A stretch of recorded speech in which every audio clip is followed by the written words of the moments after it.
Hello everybody, my name is Gabe, and welcome to another Star Wars Battlefront video. DICE has, they did an interview with The Guardian, pretty popular website over there. They do some very cool stuff, where they are basically answering a lot of fan fears. I'll have a link in the description to the article in case you want to read it. But one of the ones that stood out the most to me, because it's one of my worries about the game, because I've played the game now. I played it at E3, and it's really, really fun, don't get me wrong, but the lack of a single player, it's a worrisome thing. They have these co-op things, and, I suppose it can fill in the gap for what a full single player campaign could be, but, a lot of people are worried about it, right? So, I'm going to read this directly from the website, The Guardian here. Like I said, link in the description. They have a few other questions on there that a lot of fans have been asking, as far as things that worry them about the game. So, the person interviewing, which is Keith Stewart, I'm not super familiar with his work, but he works for The Guardian. Alright, so he says, if the single player component is just a series of co-op and multiplayer maps filled with AI components, isn't it going to lack depth and longevity? So, basically the Titanfall effect, right? The effect for the multiplayer for Titanfall, it was just basically a multiplayer mission. Evolve, another game recently that was multiplayer only that didn't do quite so well, or as well as a lot of people might have liked, or people were let down by the fact that it had no single player campaign. So traditional single player campaigns just sort of going extinct in these multiplayer games. It's a tough thing, and here's what the guy at DICE said. I'll look here exactly who it was in a little bit, but this is what DICE said in response to that question. They said, "I don't want to say, you just have to trust us. We need to prove it, of course, but we're using all the knowledge about depth and longevity that we've accumulated over the years of making the Battlefield games. Also, the missions that we have in the game have more longevity than most single-player campaigns. They tend to have a length of between 6 to 10 hours, and that's it. Most people don't replay them. Most don't go through secondary objectives. They run through the story and they're done." That they're not talking about Battlefront there. They're talking about that's what they want to avoid in more traditional campaigns, such as what they do with the Battlefield games. Like they said, a 6 to 10 hour campaign.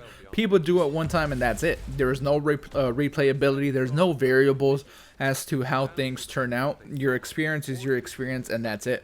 And here he continues, and Battlefront, it's very different. It has more to do with the replayability than most narrative-driven single-player experiences. It gives you something else, something you may not be used to seeing. We have done a lot with this game that keeps it attractive for a long period of time.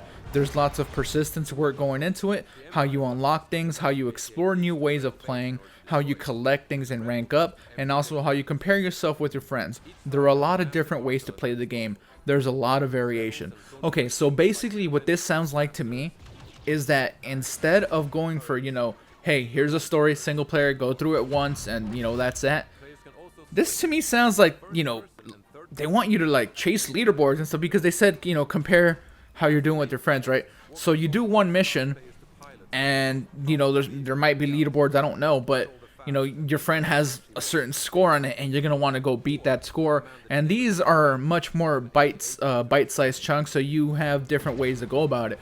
When you're playing a traditional single-player campaign, you're going through it as usually a character that has something to do with the story being told, and also weapons, and basically your loadout are limited to what the story is at that point. But here, as you level up, you can go through these scenarios in different ways, which I guess he's right. It does lead to more variation. It could be something very, very cool.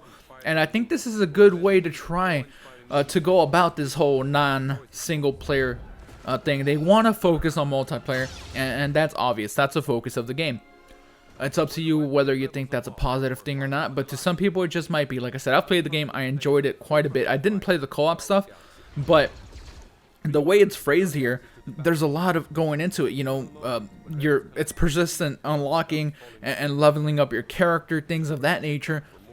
I think this could be a cool little experiment on how to handle quote unquote single player, even though these are like co-op. I think you can't do them on your own though. But yeah, like, why not have these like not bite-sized, maybe they're still 10-15 minute missions, but have a score at the end of it.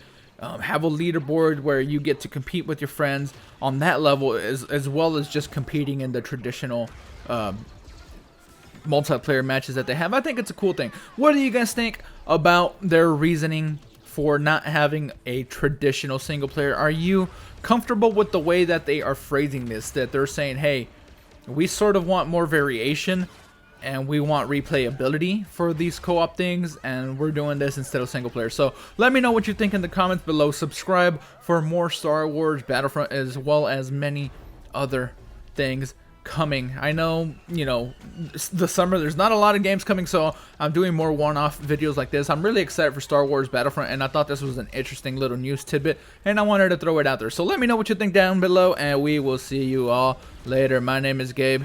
Goodbye.